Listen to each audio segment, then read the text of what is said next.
múltiples funciones en el suelo.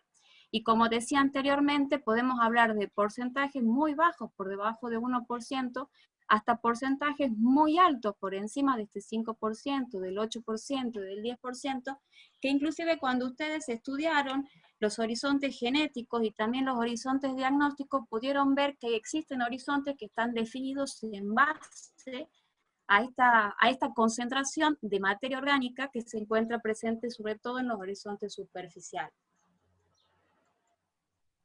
Y así podíamos hablar de un horizonte orgánico o, en el caso del estudio de los horizontes genéticos, o inclusive dentro de una clasificación diagnóstica encontrábamos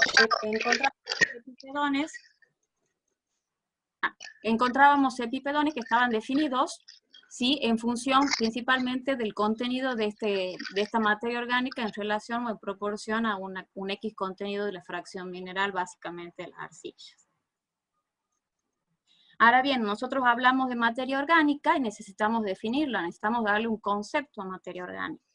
Y en términos generales, uno puede definir a la materia orgánica como una fracción del suelo que está constituida por una variedad importante de compuestos de complejidad variable, que se encuentran, y esto es lo más importante posiblemente de la definición, y es que estos compuestos se encuentran en un estado continuo de transformación. O sea, estamos hablando de algo dinámico, y que para que esta transformación se realice es necesario la actividad de los microorganismos del suelo. Y por eso, cuando hablamos de materia orgánica del suelo, también hablamos de propiedades bioquímicas del suelo, porque la constitución de la materia orgánica, su formación, sus contenidos en el suelo están en directa relación con procesos biológicos que se dan en el mismo. La materia orgánica la podríamos entonces definir posteriormente en un sentido general, pero también en un sentido restringido. Cuando hablamos de un sentido general, vamos a tener que aquí estamos involucrando tanto a la micro, como a la meso, como a la macrofauna, como a la actividad biológica, como así también a la actividad radicular, y también vamos a encontrar todo tipo de material proveniente de organismos muertos y sus productos de transformación, resíntesis y descomposición. Mientras que en un sentido restringido vamos a eliminar de este concepto, de esta definición, a todo lo que esté relacionado con la biomasa del suelo, es decir, a todo lo que sea organismos vivos y raíces. Ahora bien, nosotros tenemos materia orgánica del suelo, la hemos definido, pero la materia orgánica del suelo tiene que formarse básicamente en el suelo, para el cual vamos a hablar de un origen de la materia orgánica. O sea, cuál es la fuente o cuáles son las fuentes que por transformación microbiana me dan origen a la materia orgánica en este suelo. Básicamente nosotros vamos a decir que la materia orgánica proviene de la incorporación de residuos. Y cuando hablamos de residuos podemos hablar de dos tipos de residuos que le van a dar el origen a la materia orgánica. Y básicamente podemos hablar de un origen primario, ¿sí?, como así también un origen secundario. Cuando hablamos de origen primario hablamos de residuos de origen vegetal primordialmente. Mientras que cuando hablamos de un origen secundario hablamos de residuos que son originarios por residuos animales. ¿Por qué hablamos de residuo primario, o por qué hablamos de fuente primaria y fuente secundaria? Básicamente la diferencia está dada, por un lado, por la cantidad que se puede incorporar al suelo. En general, cuando hablamos de residuos vegetales, podemos hablar de residuos que presentan una mayor cantidad que se puede depositar sobre la superficie del suelo. Podemos hablar de diferentes estratos también. En los cultivos generalmente consideramos un solo estrato herbáceo, pero existen otros sistemas, los naturales o los silvopastoriles, donde tenemos aportes que se dan de diferentes estratos, arbustivos, arbóreos, como así también la vegetación herbácea. Y no podemos olvidar, dentro de lo que vendría a ser estos residuos vegetales, la gran impronta que le dan las raíces de los mismos, con la incorporación de lo que vendría a ser los exudados radiculares, la rizodeposición, las raíces muertas que van ciclando y se van depositando en el suelo y que son susceptibles a la acción microbiana. Estos residuos vegetales, por otro lado, no solamente en cantidad, sino podríamos pensar que tienden a presentar una mayor uniformidad u homogeneidad en su deposición sobre la superficie del suelo, en general, dependiendo de ciertas condiciones, seguramente entre estas cosas el manejo, cubriendo toda la superficie del mismo. Mientras que en el caso de residuos secundarios, en general, hablamos de excretas, tanto sólidas como líquidas, como así también de los cadáveres. En donde, por ejemplo, en los sistemas agropecuarios, sabemos que estas excretas, o básicamente los sistemas pecuarios, sabemos que estas excretas se depositan en lugares puntuales. Así, por ejemplo, una mayor deposición de excretas en estos sistemas con ganado suelen depositarse más cerca de las zonas de aguadas, como así también en donde se produce, en el caso que se realice suplementación, donde se suplementa, como así también en las zonas de sombreado. Por lo tanto, resumiendo, en un origen primario vamos a tener una homogeneidad en la distribución de los residuos que se pueden depositar sobre la superficie del suelo, a diferencia de un residuo secundario, y por otro lado también una mayor superficie cubierta por estos residuos que también favorecen a estos procesos. Y hay que tener en cuenta en este caso, nuevamente sumo la importancia de las raíces, porque hay todo un mundo actualmente en el estudio de raíces y su relación con la materia orgánica como los principales aportantes de residuos para esta formación de materia orgánica en los suelos. Entonces, cuando estudiamos materia orgánica, nosotros hablamos de ingresos o input al sistema. En este caso vamos a considerar al sistema el suelo, básicamente, en donde estos ingresos están siendo aportados por los residuos vegetales, el mantillo, las raíces, los exudados radiculares, la rizodeposición, y también vamos a tener los residuos animales a través de su muerte y sus excretas sólidas y líquidas. Estos residuos, cuando se depositan sobre la superficie del suelo o en el caso de las raíces directamente en el suelo, son sometidos a procesos, en general muchos de ellos relacionados con la microbiología del suelo, que son procesos de biotransformación en el cual se va a ir formando la materia orgánica en el mismo. Esta materia orgánica básicamente puede sufrir otro tipo de procesos dentro del suelo, como puede ser una transferencia o un lavado. Particularmente hablamos de sustancias solubles como el carbono orgánico disuelto, que se puede estar presente en el suelo básicamente, pero también es sometida a procesos de estabilización a través de su complejización química, como así también a través de su asociación con otras partículas del suelo, y básicamente hablamos de la fracción mineral, como así también lo que vendría a ser la formación de los complejos organominerales. Cuando esta materia orgánica ingresa y es sometida a todos estos tipos de procesos, vamos a tener que va determinando un stock o una reserva de materia orgánica en el suelo, es decir, un valor en porcentaje que yo puedo expresar que mi suelo tenga. Este valor en porcentaje producto de este proceso, vamos a tener que no solamente está dado por los ingresos que recibe el suelo para la formación de la materia orgánica, sino también va a estar dado porque paralelamente se van a producir egresos del sistema. Y eso es lo que se está contabilizando hoy en día con respecto a la materia orgánica y a los estudios de la evolución de los contenidos de materia orgánica en el suelo, que vendría a ser el balance de la materia orgánica en un tiempo dado. Y es así como se contabilizan los ingresos como los egresos. La diferencia entre los ingresos y los egresos es lo que me determina el contenido o el stock de materia orgánica que presentan esos suelos. Y estos egresos se pueden dar por numerosos procesos, entre ellos la mineralización, que es un proceso que ya lo vamos a definir más adelante, que consiste en la transformación y la liberación de sustancias inorgánicas al suelo. Como consecuencia de eso, que lo realiza la actividad microbiana, se produce un desprendimiento de carbono o de materia orgánica, principalmente como dióxido de carbono. También tenemos la transferencia dado por el lavado de las sustancias solubles, que vamos a tener que pueden migrar hacia zonas más profundas del perfil, y luego tenemos otros procesos como podría ser básicamente la erosión. A esto podemos sumarle, sobre todo en sistemas agropecuarios, egresos con producto del manejo, básicamente, de estos sistemas, en donde vamos a tener el manejo en nuestros sistemas agropecuarios como un factor clave, tanto para regular los ingresos, para la formación de materia orgánica, como para regular los egresos y salidas, básicamente, de la misma del sistema. Ahora bien, nosotros hemos hablado que tenemos un X contenido de materia orgánica en el suelo, que es producto básicamente de la incorporación de residuos al sistema. Y esos residuos pueden ser de origen animal o bien pueden ser de origen vegetal. Para que esos residuos se vayan incorporando al suelo y me vayan formando ese stock de materia orgánica en el mismo, tienen que ser sometidos a un proceso de descomposición. Este proceso de descomposición es un proceso netamente biológico.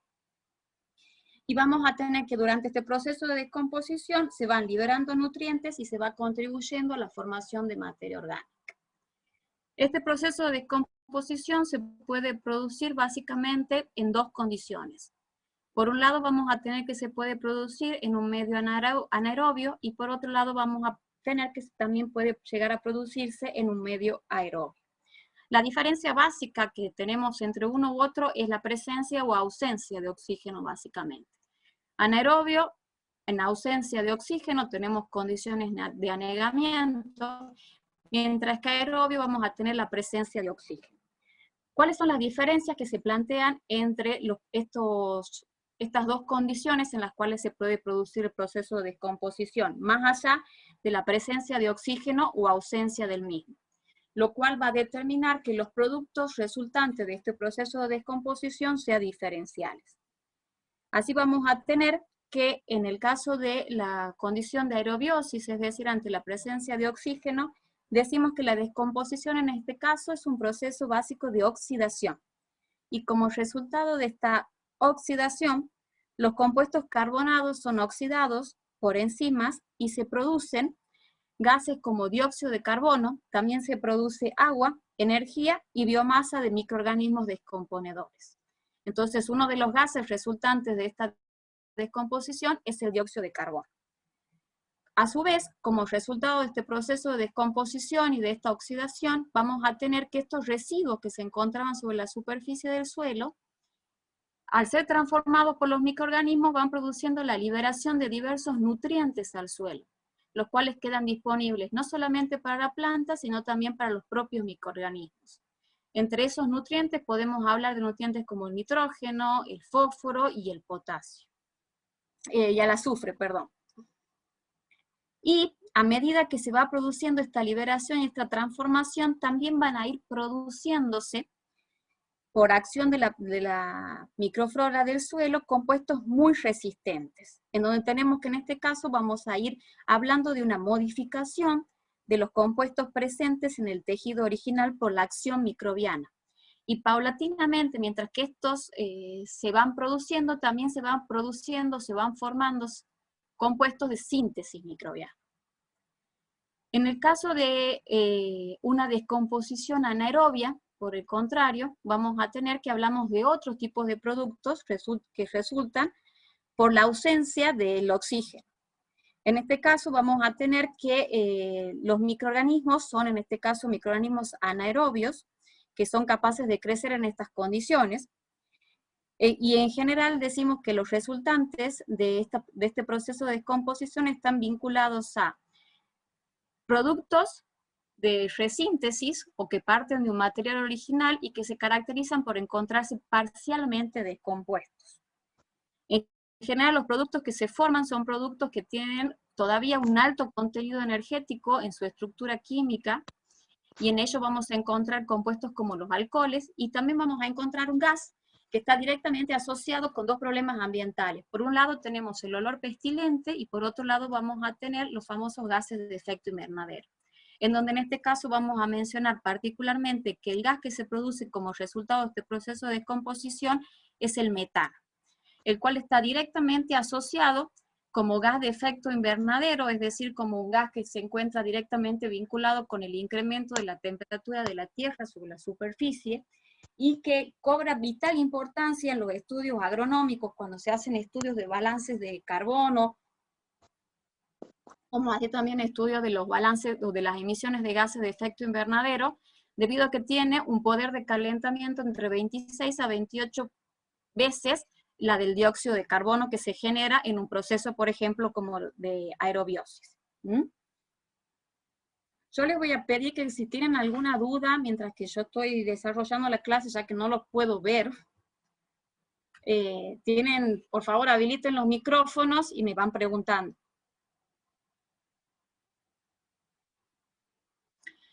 Bueno, como les decía anteriormente, vamos a tener entonces condiciones de anaerobiosis, en donde tenemos que se producen compuestos parcialmente descompuestos, valga la redundancia. También tenemos otro gas que se produce, que es el metano, mientras que en este caso hablamos de una mayor transformación de los compuestos o de los residuos que se depositan y que se van incorporando.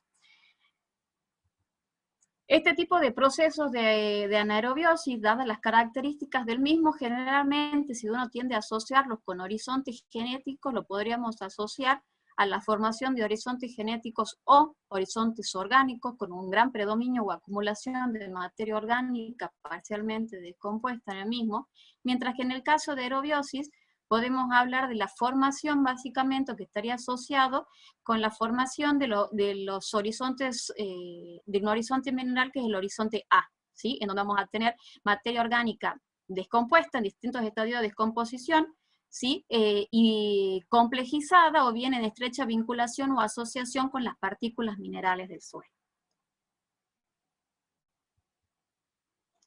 Ahora bien, nosotros hemos hablado que estos residuos se incorporan y que tienen que ser descompuestos, que esta descomposición se puede dar en dos tipos de medios, que me va a determinar un tipo de compuestos que pueden ir formándose en el suelo.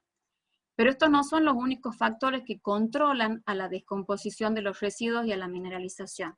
Existen otros factores que controlan esta velocidad de descomposición y cómo los residuos se van a ir transformando para la formación de materia orgánica. Por un lado, vamos a tener directamente vinculación con las características químicas de los residuos, la composición química del residuo, la relación carbono-nitrógeno que tiene este residuo, y la influencia de los contenidos de lignina y polifenoles.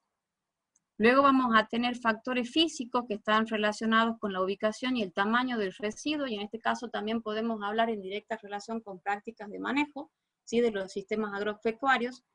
Y dado de que la descomposición y la formación de materia orgánica es un proceso directamente vinculado con la actividad microbiana, todos los factores que afecten a la actividad microbiana van a estar afectando a estos procesos de descomposición y a la velocidad con la que los mismos se producen.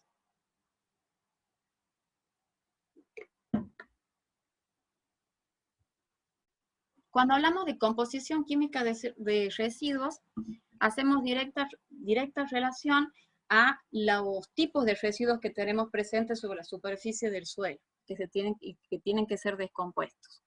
Estos residuos depositados van a presentar una determinada composición química que va a estar en función, básicamente, si hablamos, por ejemplo, de especies vegetales, con la especie vegetal, como así también el estado fenológico que tiene la misma. Nosotros vamos a tener que en estas especies vegetales tienen tejidos, obviamente, y estos tejidos tienen células. Estas células presentan en su contenido diferentes tipos de compuestos químicos. Así podemos hablar de compuestos que predominan, por ejemplo, en el citoplasma, como son los azúcares y las proteínas, y en el caso del tejido vegetal no podemos dejar de mencionar los componentes propios de la pared celular. Cuanto mayor sea antes de adelantarme, vamos a decir que estos compuestos directamente vinculados con las paredes celulares, sabemos que son compuestos químicamente más complejos que otros compuestos que se encuentran presentes en el citoplasma, que son compuestos más sencillos. Cuando existe un predominio de compuestos más sencillos, ¿sí?, en los residuos vegetales que se depositan, vamos a tener que la velocidad de descomposición de los mismos va a ser mucho más rápida que en el caso de que haya un predominio de compuestos que son más complejos químicamente, o por ejemplo compuestos asociados a la pared celular, como por ejemplo la lignina y otros compuestos orgánicos.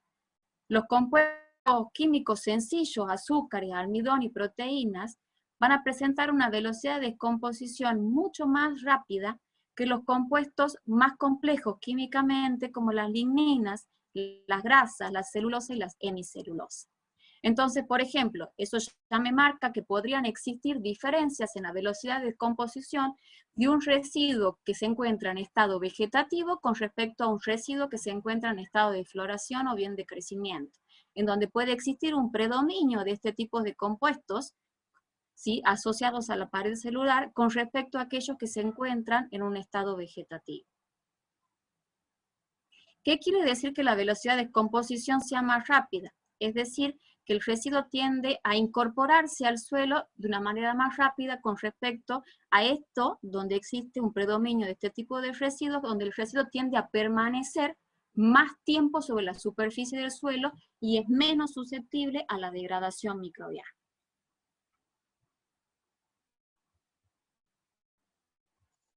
En directa relación con la composición química del residuo surge otro factor sumamente importante, que es la relación carbono-nitrógeno, ¿sí?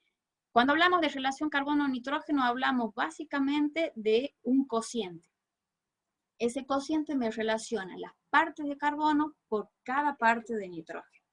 Así, por ejemplo, nosotros en este cuadro vamos a tener material orgánico, ¿sí?, el residuo, que está sobre la superficie del suelo y que tiene que ser degradado o descompuesto por los microorganismos. Este residuo, como ven, tiene un X contenido de carbono, que en este ejemplo, por ejemplo, tenemos el acerrín de abeto con 50% de carbono, y en otro extremo tenemos un abono de corral con un 41% de carbono. Cuando le hacemos la composición química o el porcentaje de nitrógeno a ese residuo, el acerrín de abeto le da un porcentaje de nitrógeno de 0,05, mientras que el abono de corral me da un porcentaje mayor de nitrógeno de 2,1. Al realizar el cociente entre los valores establecidos, vamos a tener que el acerrín de abeto me da un valor de la relación carbono-nitrógeno mayor a 600, mientras que el abono de corral me da un valor mucho menor de 19. Como ustedes ven, acá tenemos diferentes tipos de materiales en donde vamos a tener, por un lado, gramíneas, también vamos a tener leguminosas y luego tenemos el abono. En la mayoría, los porcentajes de carbono se encuentran fluctuando en valores semejantes, ¿sí?, para los distintos residuos que han sido, en este caso, originados o considerados. Mientras que en el caso del nitrógeno vamos a tener que los porcentajes de nitrógeno van a variar y varían significativamente entre los diferentes residuos.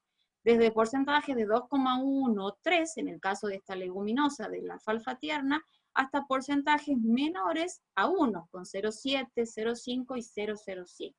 Entonces aquí vemos que el nitrógeno es el principal determinante en esta relación carbono-nitrógeno, y por eso relacionamos las partes de carbono por cada parte de nitrógeno. O sea, como que el nitrógeno es el elemento limitante, básicamente. Ahora bien, ¿qué significa que un residuo tenga una relación alta?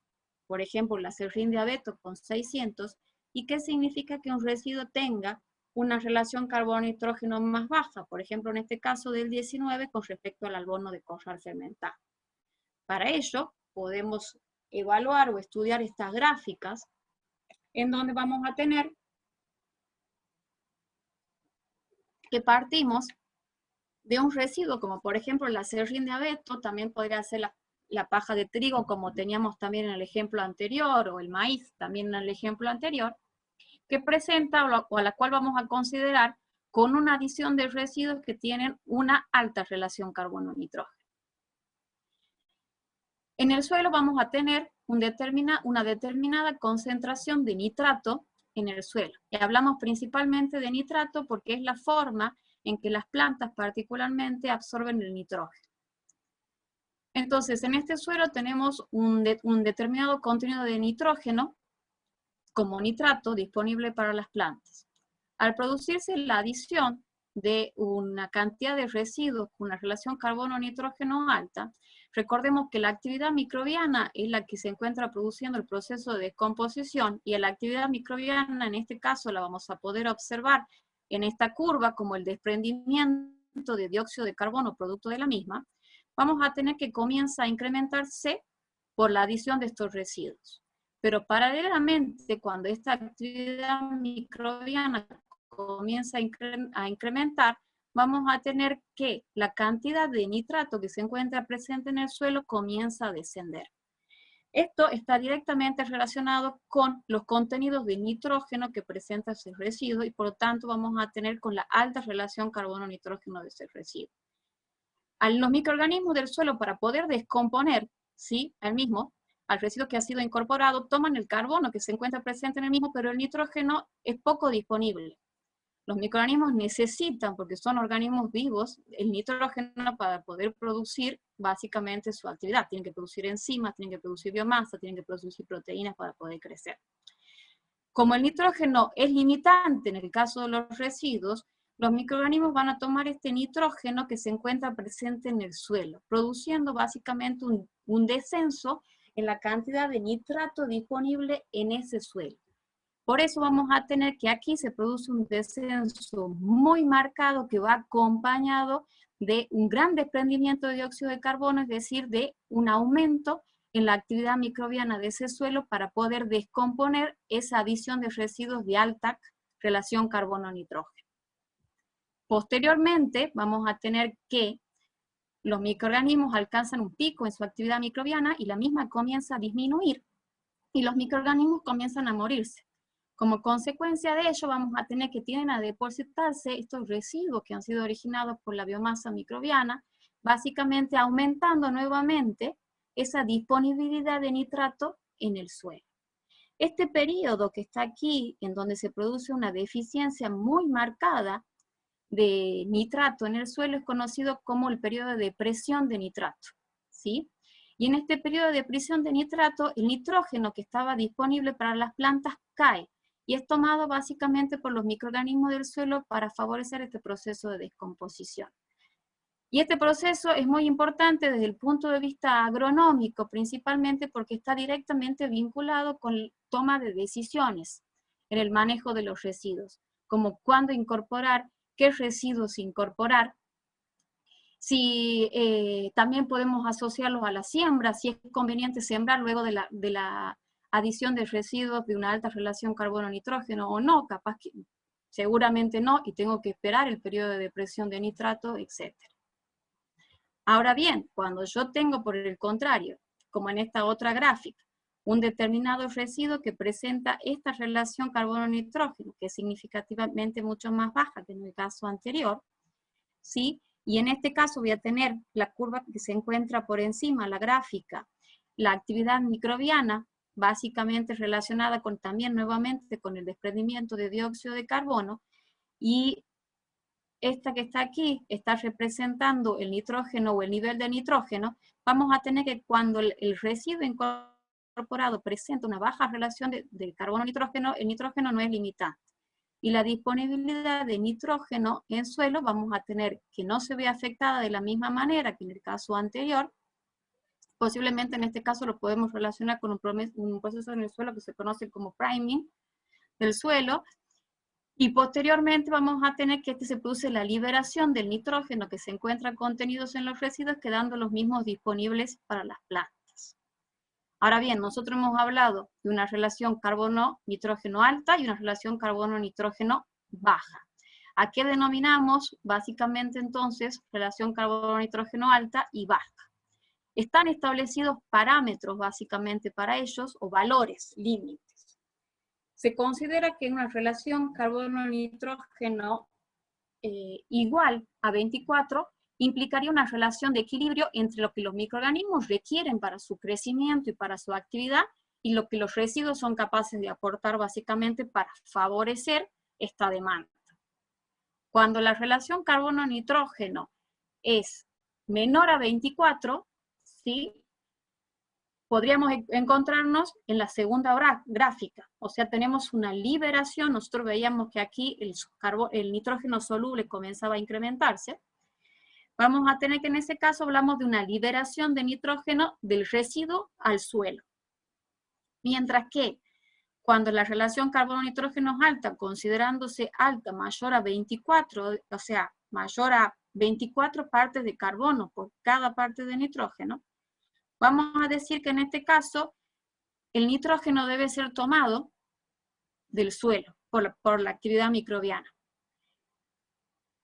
Y como consecuencia de ello, vamos a tener que al ser tomado del suelo, existe una competencia que se va a producir entre los microorganismos del suelo como por la planta, por la disponibilidad de ese nitrógeno para su crecimiento. Cuando la disponibilidad de nitrógeno en el suelo es sumamente baja, vamos a tener que este proceso de descomposición de los residuos se va a tener a frenar o a reducir. ¿Por qué? Porque los microorganismos del suelo van a ir degradando este residuo, pero a unas tasas menor debido a la ausencia, no ausencia, sería debido a la baja disponibilidad de nitrógeno tanto en el suelo como así también en los residuos. Una vez que los microorganismos logren básicamente ir tomando ese carbono que se encuentra en ese residuo y liberando ese nitrógeno, la relación de ese residuo comienza a descender y se acelera el proceso de descomposición de los mismos. ¿Hasta ahí se me entiende?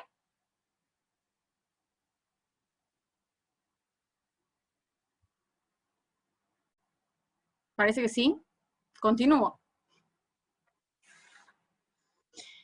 En directa vinculación con esta composición química, aparte del carbono y nitrógeno, vamos a tener los contenidos de lignina y también los contenidos de polifenoles.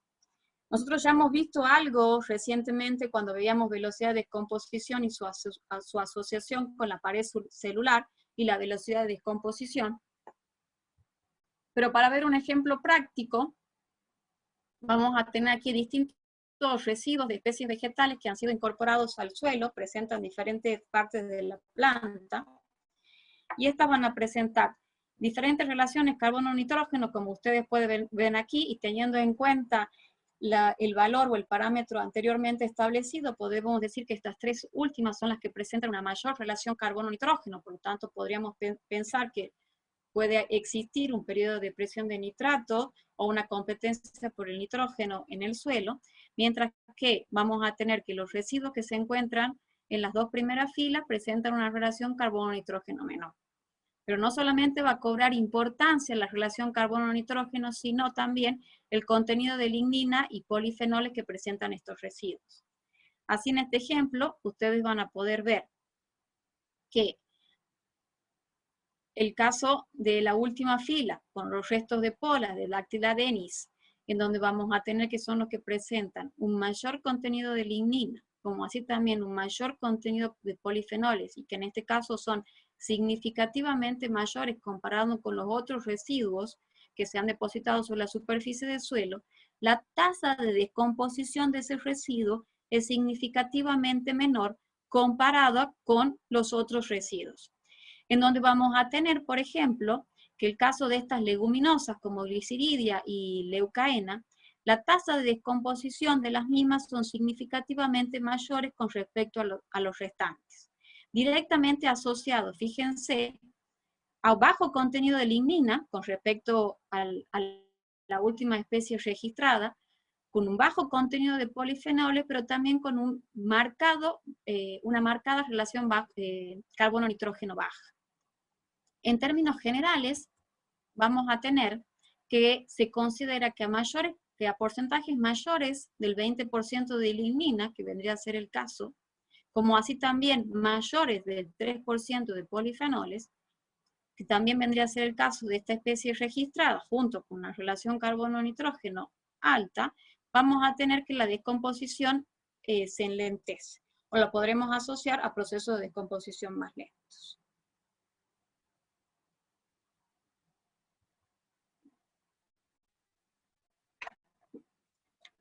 Cuando ya hablamos de factores físicos del suelo, y básicamente relacionados con el manejo de lo que vendría a tener los residuos sobre la superficie del suelo, o bien en su incorporación de los mismos, vamos a tener que las prácticas de manejo ejercen un efecto muy importante sobre la velocidad de descomposición de los residuos que se van incorporando.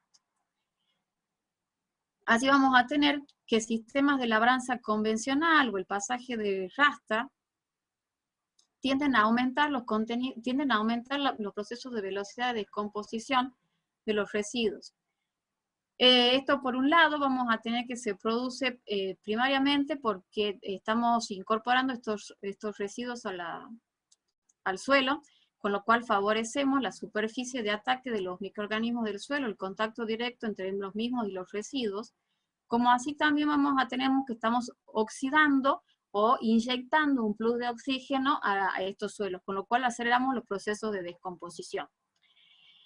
En general vamos a tener que este tipo de prácticas, la labranza convencional, están asociadas también a menores contenidos de carbono orgánico que un tipo de labranza conservacionista, como puede ser la labranza mínima, el barbecho, o bien también vamos a tener la siembra directa, en donde vamos a tener que la velocidad de descomposición de los residuos en este caso es menor. Acuérdense que se quedan sobre la superficie del suelo en general, y vamos a tener que son menos susceptibles al ataque microbiano, y que básicamente en estos casos la incorporación de los mismos está estrechamente vinculada con la acción de la macro y la mesofauna del suelo y los procesos de predigestión de los mismos. Y en general esto también está directamente asociado a contenidos de carbono orgánico en el suelo, sobre todo en los primeros 10 centímetros del mismo, mayores con respecto a una labranza convencional.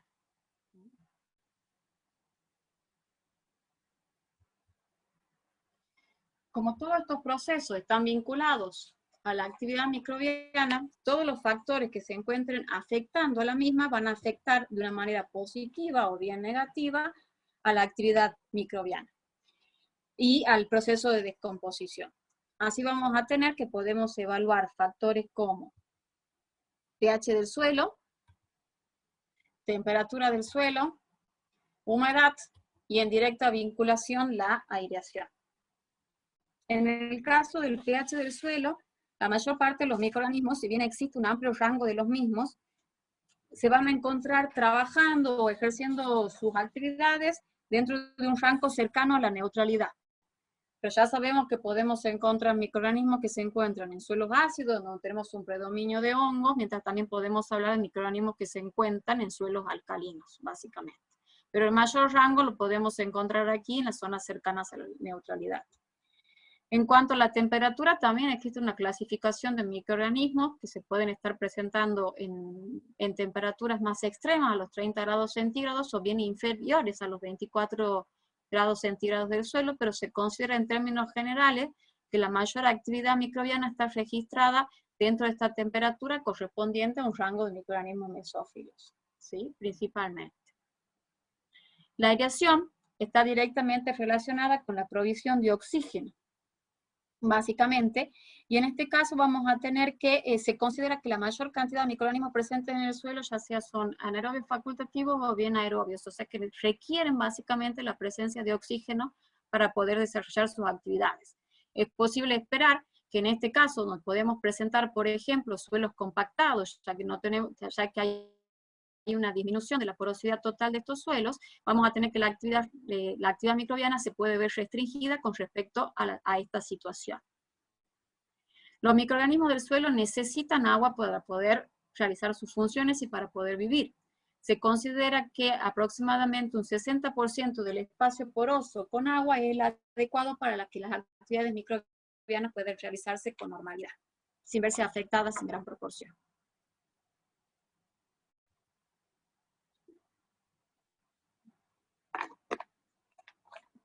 ¿Hasta ahí alguna pregunta?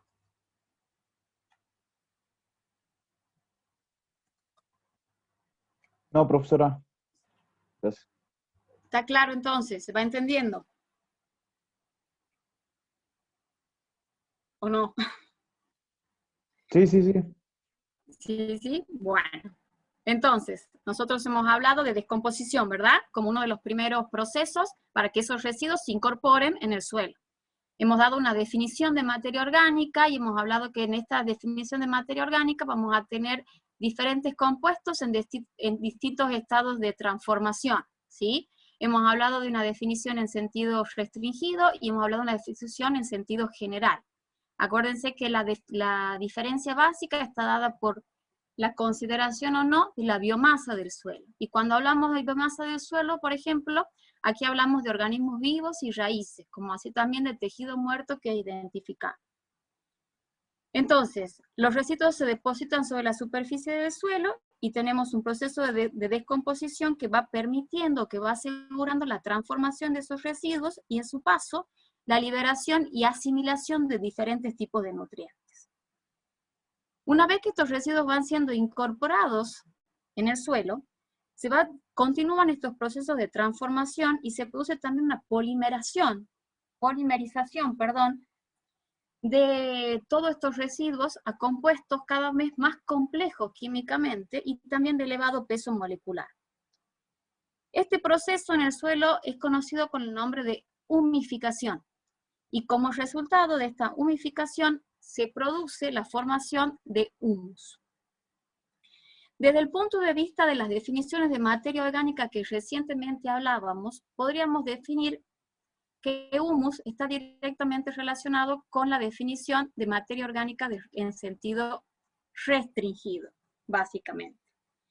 Y en este proceso de humificación nosotros vamos a tener que los residuos que van siendo incorporados y transformados van siendo complejizados, tanto químicamente como así también físicamente, encontrando formas más estables. Y este proceso, nuevamente, está directamente relacionado con la actividad microbiana. En el humus del suelo podemos identificar a las sustancias húmicas propiamente dichas y también a las sustancias no húmicas. Estas sustancias no húmicas son las que representan en el suelo aproximadamente un 20 o un 30% del humus, y se pueden caracterizar o pueden ser definidas como sustancias menos complejas químicamente y que pueden ser susceptibles a la degradación microbiana, o por lo menos más susceptibles a la degradación microbiana. Como por ejemplo vamos a encontrar algunos polisacáridos y también tenemos las glomalinas, que es el producto de la actividad de los hongos micorrízicos albusculares, que son capaces de secretar esta glicoproteína que hoy en día está muy asociada, ¿sí?, a lo que se conoce con el nombre de almacenamiento o captura de carbono en los sistemas agrícolas, proceso directamente vinculado como una de las formas propuestas para reducir el dióxido de carbono atmosférico y de alguna manera contribuir a disminuir el impacto de estas actividades sobre las emisiones de gases de efecto invernadero. Y por otro lado vamos a encontrar a las sustancias húmicas propiamente dichas, las cuales se pueden definir como un complejo de compuestos orgánicos de un color generalmente oscuro, que generalmente se encuentran constituyendo entre un 60 al 80%, por lo tanto podríamos hablar de una gran reserva, ¿sí?, principalmente, o sea que el humo está principalmente constituido por esta reserva de sustancias húmicas, las cuales se van a caracterizar porque constituyen polímeros altamente complejos, que son resistentes a la descomposición microbiana en términos generales, que en general están muy asociados o estrechamente vinculados con la fracción mineral del suelo, y cuando hablo principalmente de la fracción mineral del suelo estoy hablando de las arcillas en la formación de complejos arcillo-húmicos, y que están también por ello directamente vinculados con las propiedades coloidales, básicamente de la materia orgánica, como así también con su función en la regulación de la capacidad de intercambio catiónico de los suelos. Dentro de estas sustancias húmicas propiamente dichas, estas pueden ser separadas o subdivididas de acuerdo principalmente a la reacción que se encuentran presentando las mismas ante un ácido y un álcali. Así podemos hablar de ácidos fúlvicos, ácidos úmicos y huminas. Cuando el compuesto que se obtiene es soluble tanto en ácido como en álcali, hablamos del ácido fúlvico, el cual puede ser definido como una sustancia orgánica de un peso molecular menor comparado con las restantes, y que eso hace también que en general sea menos resistente a la actividad microbiana con respecto a los ácidos húmicos, como así también a la humina. Cuando la sustancia obtenida es,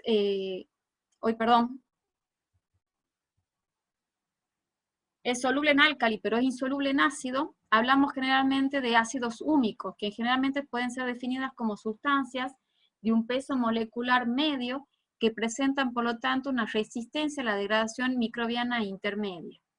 Mientras que las huminas son las sustancias obtenidas luego de haber sido tratado el residuo tanto con ácido como álcali. Ácido hablo de, por ejemplo, ácido clorhídrico, y en el caso de álcali estoy hablando principalmente de hidróxido de sodio, que son sustancias en general de un mayor peso molecular y más resistentes a la degradación microbiana.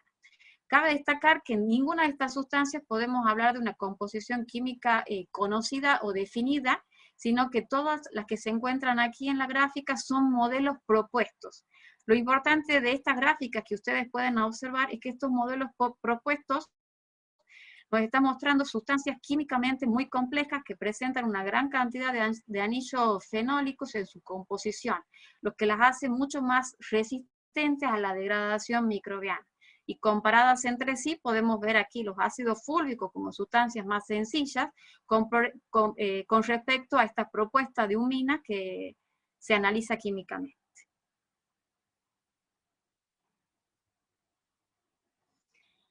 Ahora bien, si bien para que exista materia orgánica yo tengo que tener, tiene que producirse este proceso de descomposición de residuos, tiene que haber un ingreso de residuos que son descompuestos, con lo cual yo puedo obtener una cantidad o una concentración de materia orgánica definida, vamos a tener que no son los únicos factores que se encuentran afectando a este contenido o a esta composición de la materia orgánica del suelo. Con respecto a ello, nosotros podemos tener diversos factores que están vinculados básicamente tanto a la producción de residuos como así también a los factores que afectan a esta descomposición. Uno de estos factores que está directamente vinculado con una característica regional es básicamente el clima. El clima principalmente lo podemos encontrar relacionado a través de dos grandes variables dentro del clima, que es la temperatura como así también las precipitaciones. Por un lado vamos a tener que el clima está directamente vinculado a través de la temperatura, como a su vez a través de las precipitaciones del tipo de vegetación que yo voy a encontrar presente en una determinada zona. Y de acuerdo al tipo de vegetación, yo voy a tener un determinado ingreso de residuos a la superficie del suelo. Y después también vamos a tener que este clima se encuentra actuando en la actividad microbiana, como así también vamos a tener en los procesos de descomposición que se dan en las mismas. Si en el caso del clima vamos a tener que actúan múltiples factores en forma común, pero si los aislamos separadamente y en términos generales, vamos a decir que a medida que aumenta la temperatura, yo podría esperar un incremento en la producción vegetal, ¿sí? Comparando climas fríos con climas más subtropicales o bien climas tropicales, un aumento de temperatura. Pero cabe destacar también que a medida que aumenta la temperatura, tendría a aumentar la tasa de descomposición, producto de la actividad microbiana. Y si aumenta la tasa de descomposición, es decir, los egresos se encuentran superando los ingresos que se producen en estos sistemas, vamos a tener que los contenidos de materia orgánica también podrían disminuir. Se habla, que se estudió, que el contenido de materia orgánica del suelo puede decrecer entre 2 a 3 veces por cada aumento de 10 grados de temperatura media anual. Por otro lado, vamos a tener las lluvias, en donde vamos a tener que las lluvias tienden a promover el desarrollo vegetal, el mayor crecimiento vegetal. Por lo tanto, si tenemos mayor crecimiento vegetal, podríamos hablar de una mayor producción de cantidad de materia prima. Es decir, podríamos hablar de una mayor cantidad de residuos que se van a depositar sobre la superficie del suelo. O sea que hablamos de una mayor cantidad de ingresos para la formación de la materia orgánica. Esta cantidad de materia vegetal que se produce, así como el retorno al suelo, puede variar desde regiones áridas y árticas hacia zonas tropicales o subtropicales.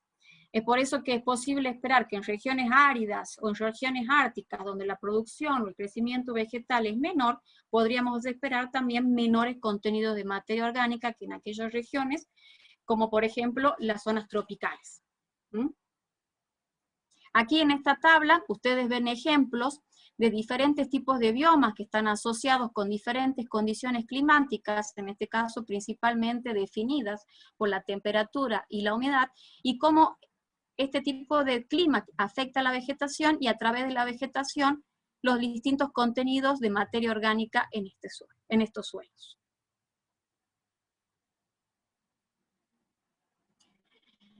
Como veníamos hablando recientemente y en directa vinculación con el clima, tenemos la vegetación. La vegetación como ingreso primario o como fuente primaria para el origen o la formación de materia orgánica de los suelos. Y así vamos a tener suelos,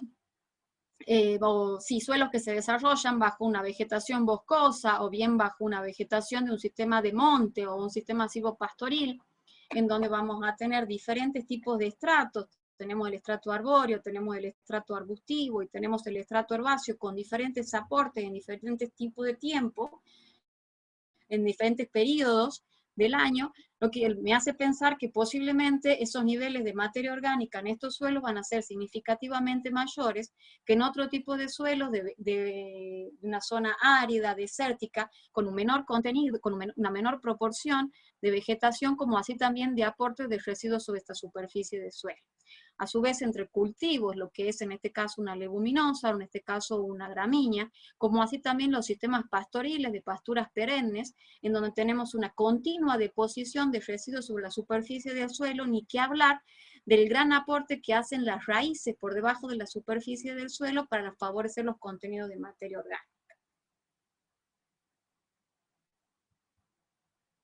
Si hablamos de textura de suelo, y también en vinculación un poco con la vegetación y los aportes que las mismas le pueden estar directamente vinculadas, en términos generales hablamos que los suelos de textura fina o de textura media, que pueden almacenar mayores contenidos de humedad o mayores contenidos de agua en los suelos, es posible esperar en los mismos una mayor producción. Y si tenemos una mayor producción, tanto aérea como así también subterránea, podemos esperar unos mayores contenidos de materia orgánica, siempre y cuando los ingresos superen a estos egresos.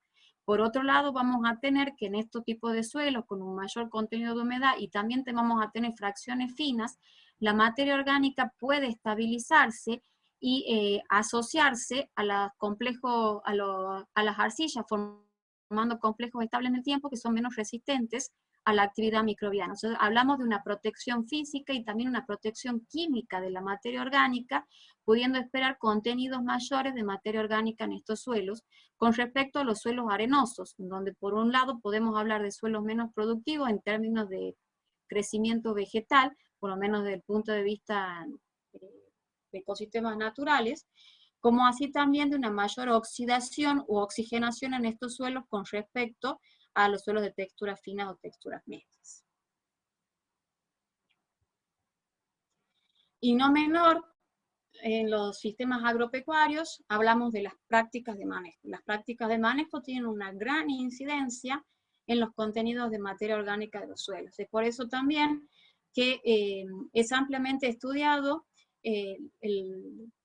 el efecto o el impacto que tienen estas prácticas de manejo sobre los contenidos de materia orgánica, siendo esta considerada un indicador de calidad de suelo. Es decir, se evalúa cómo las prácticas de manejo impactan sobre estos contenidos. Y si las mismas favorecen la formación de la materia orgánica o por el contrario se encuentran ocasionando una disminución en los contenidos de las mismas. Y así teníamos que estaban directamente relacionados con lo que veíamos recientemente, prácticas de manejo conservacionista, como lo que es la siembra directa versus la labranza convencional. En estos suelos podemos esperar mayores contenidos de materia orgánica debido a una mayor productividad producto de un mayor almacenamiento de agua, de una protección del suelo física debido a que me brindan cobertura, como así también a un aporte continuo de residuos sobre la superficie del suelo. Lo que hablábamos recientemente, los sistemas de pasturas, básicamente, donde tenemos un gran aporte de las pasturas perennes, un gran aporte de los residuos, tanto en biomasa aérea como así también en biomasa subterránea. Como biomasa subterránea estoy hablando básicamente de las raíces, las consociaciones que se producen en estos sistemas entre leguminosas como así también gramíneas, Aquí también tenemos una leguminosa, y en este caso también tenemos una gramínea. Por un lado tenemos la provisión de nitrógeno a la gramínea para favorecer la producción y la actividad microbiana también a través de la provisión de nitrógeno en estos sistemas. En las prácticas de manejo agrícola, hoy en día muy vinculante, está el estudio de los cultivos de servicio, básicamente cultivos como el centeno, la cebada, la vicia, ampliamente estudiada en múltiples regiones, las consociaciones de la misma, para poder brindar cobertura al suelo, como así también aporte de residuo y nitrógeno, favoreciendo los procesos de descomposición y formación de materia orgánica. Y en este caso, en los sistemas pastoriles, muy vinculado a la regulación del pastoreo para evitar pérdidas por sobrepastoreo, y mantener la producción de las pasturas, asegurándome contenido de materia orgánica en el suelo.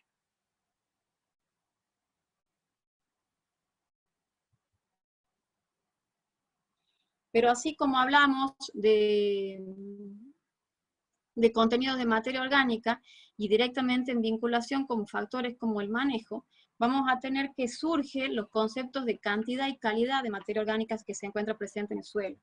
Y en el caso principalmente de cantidad, y lo que estábamos hablando recientemente, lo que vendría a ser el estudio de las evoluciones de los contenidos de materia orgánica en el suelo, cómo se comportan los stocks o las reservas de carbono en función básicamente de prácticas de manejo, pero así también hablamos de calidad. Y en cuanto a calidad de materia orgánica, un concepto que surgió en los últimos años está directamente vinculado a que la materia orgánica en sí es una sola en el suelo, pero de acuerdo a las funciones que la misma cumple, la misma puede ser subdividida, básicamente, y esta subdivisión está en relación o en función a ciertas características, como es el tiempo de residencia de la materia orgánica en el suelo, perdón, como así también a la relación carbono-nitrógeno que presentan estas diferentes fracciones, y así también a las funciones que desempeña la misma en el suelo. Cuando ustedes han ido estudiando las otras propiedades del suelo y cuando nos adentremos en las funciones de la materia orgánica, vamos a ver que la materia orgánica cumple diferentes funciones, y estas diferentes funciones están en directa vinculación con esta calidad de la materia orgánica y los aportes que realiza. En términos generales podemos encontrar 5 pools de materia orgánica, pero básicamente en lo que estamos haciendo referencia al suelo, hablamos básicamente de 3 pools de materia orgánica. Lo que denominamos materia orgánica activa, lo que denominamos materia orgánica lenta, y lo que denominamos materia orgánica pasiva. Fíjense que las mismas presentan tiempos de residencia o tiempos de permanencia en el suelo que son diferenciales. Así en una materia orgánica activa hablamos de 1 a 2 años como tiempo de residencia, en lenta de 15 a 100 años, y en el caso de pasiva hablamos de tiempos que van de los 500 a los 5000 años aproximadamente. Para que esta materia orgánica, recordemos que todo esto es materia orgánica, se produzca, hablamos principalmente de 2 pools de residuos que son incorporados por la actividad microbiana, ¿sí?, al suelo. Estos pools son el carbono estructural, y fíjense que en este caso hablamos de alto contenido de lignina y bajo contenido de nitrógeno, o sea que estaríamos hablando generalmente de los compuestos asociados a la pared celular, de los residuos vegetales, con un tiempo de permanencia sobre la superficie del suelo de 2 a 4 años, y fíjense que la relación carbono-nitrógeno es alta, de 100 a 200. Mientras que por otro lado, podemos hablar de carbono metabólico presente en estos residuos, que también son incorporados al suelo a través de la actividad microbiana, que en este caso la vemos como el desprendimiento de dióxido de carbono, y los cuales se van a caracterizar porque presentan un bajo contenido de lignina y un alto contenido de nitrógeno. Fíjense cómo eso cambia el tiempo de residencia, o también lo podríamos expresar como tasa de descomposición de estos residuos, siendo significativamente menor el caso del carbono metabólico comparado con el carbono estructural, con una relación carbono-nitrógeno en este caso de 10 a 25. A medida que estos residuos se van incorporando, me van constituyendo la materia orgánica del suelo, la cual va a presentar estas 3 fracciones que ya hemos denominado. Fíjense una cosa a notar en el caso de la materia orgánica activa, que es la materia orgánica que está directamente asociada a funciones de estabilidad estructural, de formación de agregados, de liberación de nutrientes, de sustrato para la biomasa microbiana, presenta una relación carbono-nitrógeno de 15 a 30. Es decir, no solamente los residuos vegetales presentan una relación carbono-nitrógeno, la materia orgánica también lo presenta, porque la materia orgánica está constituida por carbono, nitrógeno y otros nutrientes. Luego tenemos la materia orgánica lenta con la relación carbono-nitrógeno de 10 a 25 y la materia orgánica pasiva con una relación de 7 a 10. Fíjense, y aquí las quiero hacer notar, que el tiempo de residencia entre estas fracciones es mayor en la pasiva con respecto a la activa, pero la relación carbono-nitrógeno en este caso es menor en la pasiva con respecto a la activa. Entonces, ¿qué pasa con la relación carbono-nitrógeno y estos tiempos de residencia o esta mineralización de la materia orgánica? Básicamente, acuérdense que nosotros hemos dicho también que las sustancias orgánicas se van unificando, se van complejizando químicamente, y a medida que se van complejizando químicamente también pueden complejizarse asociándose con arcillas.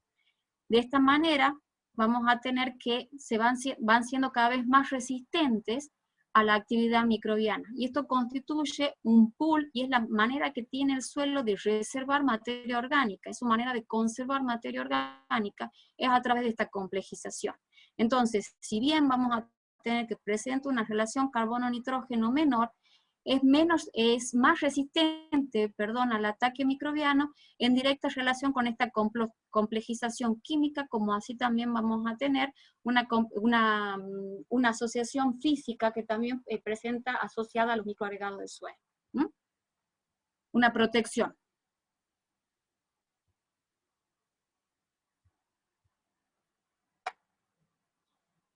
La influencia de la materia orgánica en la productividad de los suelos está dada principalmente por una influencia directa, como así también por una influencia directa.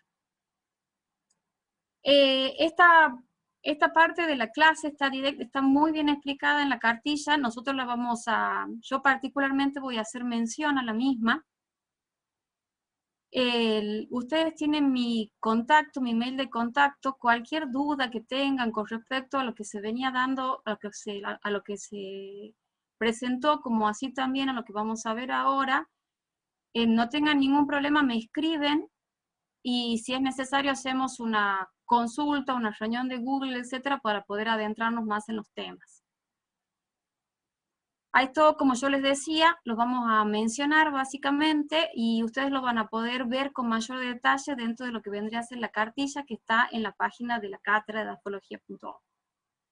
La influencia directa sobre el crecimiento de las plantas de la materia orgánica está dada por la producción de sustancias promotoras de crecimiento, que en general están asociadas a sustancias como las auxinas, las gibrelinas, vitaminas, aminoácidos, etcétera, como así también a la producción o a la liberación de sustancias helopáticas que inhiben el crecimiento, por ejemplo, de otras especies, como vendría a ser las malezas.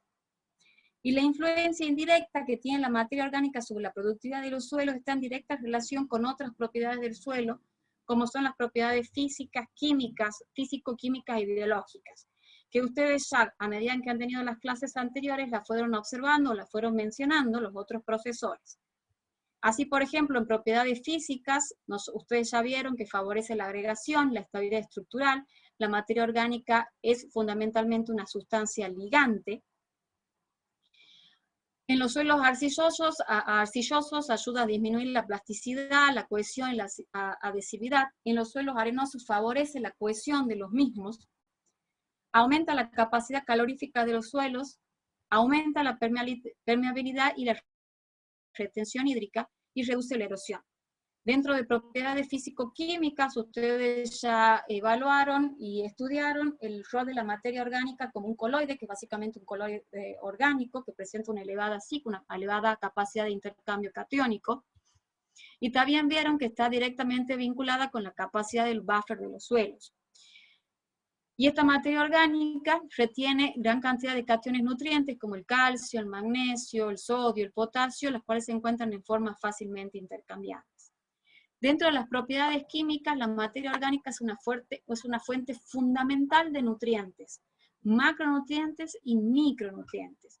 Y en este caso, y en directa relación con la clase que vamos a tener el miércoles, vamos a hablar de nitrógeno, como la única fuente de nitrógeno dentro de los suelos. Pero también vamos a tener que es fuente de azufre, fósforo, y de entre micronutrientes, de cobre, de hierro, de zinc, de cobalto, etc. Interviene también en la formación de complejos organometálicos solubles, que son básicamente los quelatos, y también es capaz de combinarse con materiales tóxicos, disminuyendo de esta manera su efecto en los suelos. Dentro de las propiedades biológicas, la materia orgánica está directamente vinculada con la actividad tanto de la macro como de la meso y como de la microfauna del suelo. Mayores contenidos de materia orgánica en general están asociados a una mayor actividad de la micro, meso y macrofauna del suelo. La materia orgánica en los microorganismos del suelo es una de las principales fuentes, es la principal fuente de carbono, estamos hablando principalmente de los heterótrofos, obviamente, pero así también es fuente de otros nutrientes, al igual que en el caso de las plantas, o sea, para el nitrógeno, el fósforo, el azufre, donde los microorganismos pueden tomar los mismos.